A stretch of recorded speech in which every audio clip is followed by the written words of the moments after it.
World cup के दौरान team India के इर्द गिर्द माथे पर कुमकुम लगाए हुए एक सांवले रंग के आदमी को बहुत लोगों ने नोटिस किया होगा, पर आम सी शक्ल और कद काठी के इस इंसान को देखकर कोई अंदाजा भी नहीं लगा सकता कि विराट कोहली जैसा खिलाड़ी इनको अपनी कामयाबी की वजह बताता है। इसी वर्ल्ड कप में रोहित शर्मा ने जब पैट कमिंस जैसे तेज गेंदबाज को घुटने पर बैठकर स्टेडियम की छत पर छक्का मारा तो कई पुराने दर्शकों का वो दौर याद आया जब भारतीय खिलाड़ियों की सबसे बड़ी कमजोरी तेज गेंदबाजी हुआ करती थी। पर आज हम भारतीय क्रिकेट के ऐसे दौर में जहाँ ऋषभ पंत, जेम्स एंडरसन जैसे गेंदबाज को रिवर्स स्वीप ऐसे मारते जैसे दाल चावल का निवाला हो।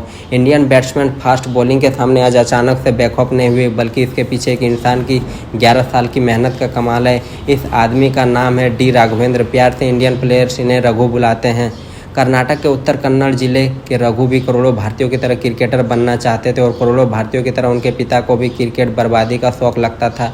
एक दिन ऐसे में ही गुस्से में रघु के पिता ने लास्ट वार्निंग दी क्रिकेट छोड़ने की। फिर एक बैग और जेब में 21 रुपये लेकर रघु घर से निकल गए। एक हफ्ते हुबली के बस स्टैंड पर सोए।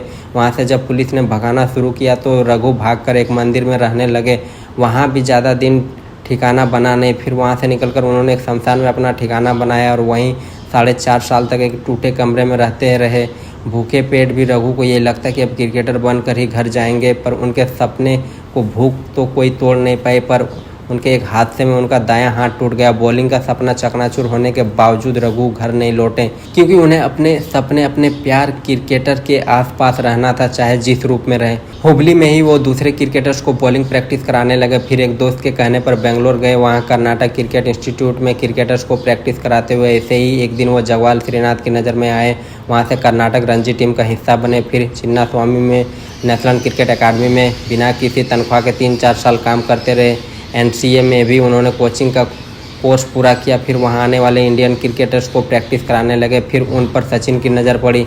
सचिन को समझ आया कि प्रैक्टिस कराना रघु के काम नहीं बल्कि जुनून है। वहां से 2011 में वो भारतीय क्रिकेट टीम का स्टाफ का हिस्सा बन गए। उस दौरान रोबो आर्म नाम का एक इक्विपमेंट से क्रिकेटर्स प्रैक्टिस करते थे। रघु ने इस रोबो आर्म में गेंदबाज फेंकते हुए महारत हासिल कर ली। धीरे धीरे रघु की एक्यूरेसी इतनी सटीक होती चली गई कि उनकी गेंद 155 की रफ्तार से किसी इंटरनेशनल गेंदबाज की तरह प्रैक्टिस पिच पर गिरती थी।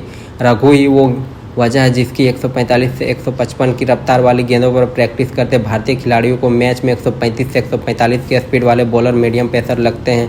रघु दुनिया के अकेले साइड आर्म बॉलर नहीं, पर रघु दुनिया के सबसे पैशनेट और एक्यूरेट साइड आर्म बॉलर बन चुके हैं। साफ भाषा में कहे तो यह साइड आर्म बॉलिंग की दुनिया के बुमराह हैं। रघु प्रैक्टिस पिच पर ही ऐसे गेंद फेंकते जैसे वो अपना बचपन का सपना जी रहे हैं।